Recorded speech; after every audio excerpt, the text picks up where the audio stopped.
Hello students, आईएच के coaching centre की online class में आप सभी स्टूडेंट्स का स्वागत है। आज हम लोग प्रश्नावली 1.2 का प्रश्न नंबर 2 के अंतर्गत प्रश्न नंबर सेकंड हल करेंगे। कल हम लोगों ने प्रश्न नंबर 2 के अंतर्गत प्रश्न नंबर फर्स्ट हल कर लिया था। तो देखते हैं प्रश्न नंबर 2 जो है वो क्या बोलता है। तो पूर्णांकों के निम्नलिखित युग्मों के एचसीएफ और एलसीएम ज्ञात कीजिए। पहले एचसीएफ और एलसीएम हमें निकालना है, उसके बाद में कह रहा है कि इसकी जांच कीजिए, और जांच करने के लिए उसने सूत्र दे भी रखा है कि दो संख्याओं का गुणनफल, यानी कि इन दो संख्याओं का गुणा कराएंगे वो बराबर होना चाहिए। जो एलसीएम और एचसीएफ निकल के आए उसकी गुणा कराएं तो इनका और उनका दोनों का जो गुणा कराने पर संख्या सेम आनी चाहिए। तो चलिए हम लोग इसको हल कर लेते हैं। तो 510 को पहले हम लोग काट लेते हैं। तो इसके पीछे 0 लिखा हुआ है, तो इसका मतलब हम इसको 2 से काटेंगे। तो 2 से काटेंगे, 2 दूनी 4, फिर 2 पंचे 10, फिर 2 पंचे 10। उसके बाद जिसके पीछे 5 लिखा होता है तो पहले 3 से काट लेते हैं, नहीं कटता है तो 5 से काटते हैं, तो 3 से कट जाएगा। 3 अवट 24, 3 पचे 15। फिर 5 लिखा हुआ है तो 3 से काट के देखते हैं, तो 3 से ये नहीं कटेगा तो इसको 5 से काटेंगे। 5 एकम 5, 5 सते 35, और 17 जो है वो स्वयं से कटेगा। 17 एकम 17। उसके बाद 92 को काट लेते हैं, तो जिसके पीछे 2 लिखा होता है उसको 2 से काटते हैं। तो देखिए इसको 2 से काटेंगे, 2 चक्कू 8, एक इसमें बचा, 2 छंग 12। उसके बाद फिर इसके पीछे 6 लिखा हुआ तो इसको फिर 2 से काटेंगे, 2 दूनी 4, 2 तियां 6। उसके बाद 23 एकम 23 हो जाएगा। उसके बाद हम लोग यहाँ पे लिख लेंगे 510 बराबर 2 गुणे 3 गुणे 5 गुणे 17।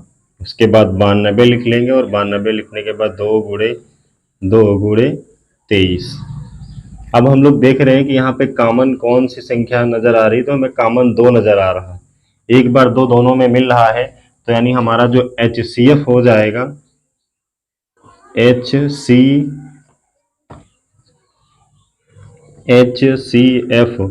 जो हो जाएगा वो कितना हो जाएगा, 2 हो जाएगा। एलसीएम हम लोग निकाल लेते हैं। एलसीएम का मतलब होता है लाओ सब, लेकिन जो कॉमन हो उसको एक ही बार लिखो।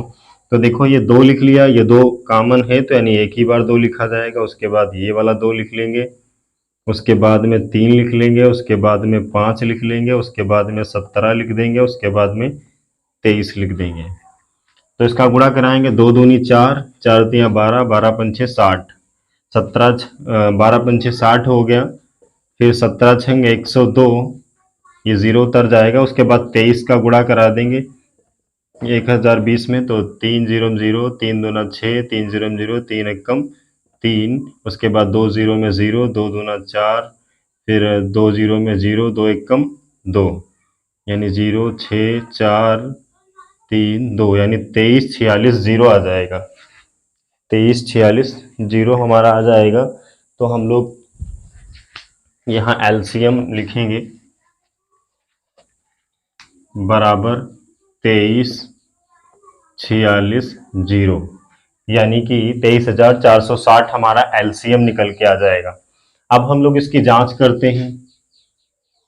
तो जांच किस तरह से करते हैं, तो जांच का फार्मूला है दो संख्याओं का गुणनफल बराबर एचसीएफ गुणे एलसीएम। दो संख्याएं हमारी हैं कौन, तो 510 गुणे 92 बराबर एचसीएफ कितना है 2, और गुणे एलसीएम कितना आ जाएगा 23 46 0, यानी कि 23,460 आ जाएगा। अब हम लोग इसका गुणा कराएंगे, तो इसका जब हम लोग गुणा कराएंगे तो 2 0 में 0, 2 छंग 12, 2 चक्कू 8 और 1 9, 2 तियां 6, 2 दूना 4, यानी 46 920 आ जाएगा। और 92 और 510 का जब गुणा कराएंगे तो ये भी 46 920 आ जाएगा। अब देखिए इधर दोनों संख्याओं का हमने गुणा कराया, यानी 510 और 92 का गुणा कराया तब भी 46 920 आया, और एचसीएफ और एलसीएम का गुणा कराया वो भी गुणा कराने पर 46 920 आया। तो हम लोग लिख देंगे जो कि क्या है, जो कि सत्य है।